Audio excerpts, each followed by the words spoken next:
Hey student, welcome back to my another video. This is Sanidul, your favorite educator. So আজি মই HSLC 2026 ৰ বাবে Assamese grammar আবেদন লৈ আহিছোঁ যিখিনি আবেদন মেট্ৰিকত প্ৰায় আহি থাকে 99% কমন আবেদন ওকে ইয়াত মই তিনিটা আবেদন প্ৰভাইড কৰিম এইখিনিৰ পৰাই মেট্ৰিকত অহাৰ চান্স আছে সো ভিডিঅ'টো সম্পূৰ্ণ চাবা ওকে আৰু মই যেনেদৰে ইয়াত লিখাইছোঁ তেনেদৰে লিখি যাবা লিখি এক্সামত লিখিবা 100% ফুল মাৰ্ক পাবা ওকে মই তেনেদৰে লিখিছোঁ সো লেটস গেট স্টাৰ্টেড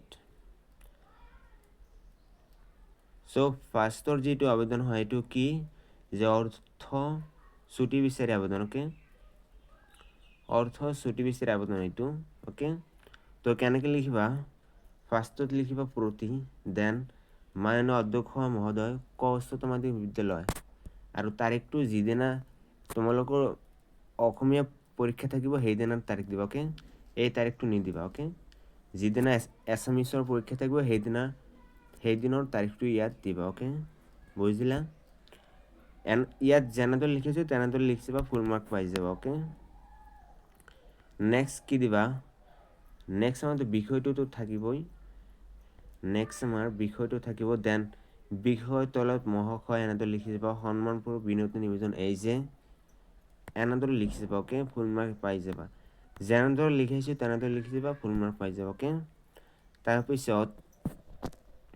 ইয়াত ইটি দিবা ইটি দিয়াৰ পাছত আপোনাৰ একাউণ্ট বাধ্য ছাত্ৰৰ নাম এনেদৰে লিখি যাবা এনেদৰে খালী থৈ দিবা ওকে পৰীক্ষাত নাম মেনশ্যন কৰিব নালাগে ওকে নিজৰ নাম মেনশ্যন কৰিব নালাগে এনেদৰে লিখি যাবা যে ক উচ্চতৰ মাধ্যমিক বিদ্যালয় তাৰপিছত শ্ৰেণী দশম ক ওকে এনেদৰে লিখি যাবা সম্পূৰ্ণ মাৰ্ক পাই যাবা মই ইয়াত যেনেদৰে লিখিছোঁ তেনেদৰে লিখি যাবা ফুল মাৰ্ক পাই যাবা ওকে হ'ল এইটো নেক্সট চোৱা নেক্সটটো কি আছে যে বিদ্যালয়ত উপস্থিত হ'ব নোৱাৰাৰ সন্দৰ্ভত আবেদন ওকে এইটো আহিলে এনেদৰে লিখি যাবা ফুল মাৰ্ক পাই যাবা চ' এনেদৰে লিখি যাবা যে প্ৰতি মাননীয় ক উচ্চতৰ মাধ্যমিক বিদ্যালয় ইয়াৰ অধ্যক্ষ মহোদয় আৰু তাৰিখটো ক'লোঁ যিদিন এক্সাম থাকিব সেইদিনৰ তাৰিখ দিব ওকে সেইদিনৰ তাৰিখ দিব ওকে চ' হ'ল তো এনেদৰে লিখি যাবা মহোদয় সন্মানপূৰ্বক বিনোদন নিয়োজন এনেদৰে লিখি যাবা ওকে যেনেদৰে লিখিছোঁ তেনেদৰে লিখি যাবা চাৰিৰ ভিতৰত চাৰি পাবা ওকে আবেদনত চাৰি থাকে চাৰি পাই যাবা চ' এনেদৰে লিখিবা পিছত ইটি লিখিবা ইটি লিখি এনেদৰে লিখি যাবা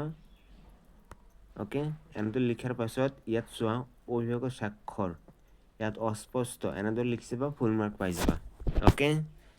নেক্সট লাষ্ট আবেদনটো চোৱা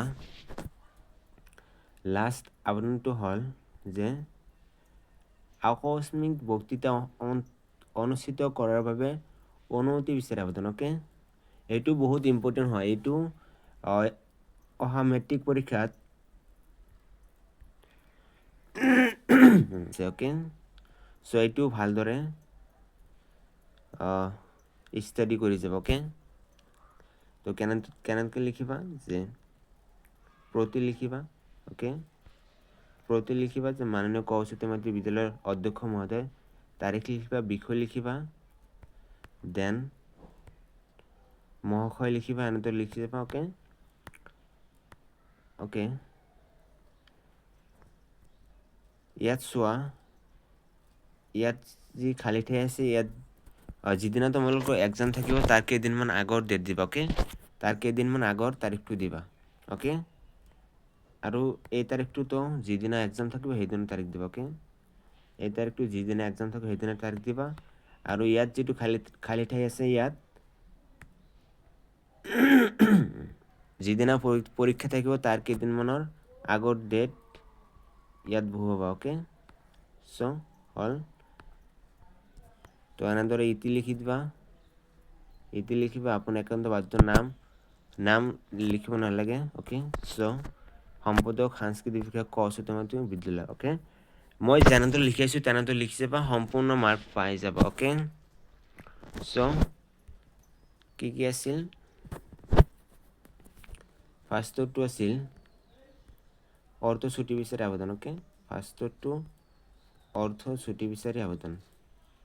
অ'কে স্ক্ৰীনশ্বট ল'লে লৈ লওঁ অ'কে এনটো লিখিছে ফুল মাৰ্ক পাই যাব অ'কে চ' নেক্সট কোনটো আছে চোৱা নেক্সটটো আছিলে আমাৰ কি বিদ্যালয় অৱস্থিত হ'ব নোৱাৰাৰ সন্দৰ্ভত আবেদন অ'কে স্ক্ৰীনশ্বট ল'লে লোৱা অ'কে চ' নেক্সটটো চোৱা নেক্সট আছিল আকস্মিক বক্তৃতা অ'কে স্ক্ৰীনশ্বট ল'লে লৈ লোৱা অ'কে হ'ল চ' thank you and share the video and subscribe please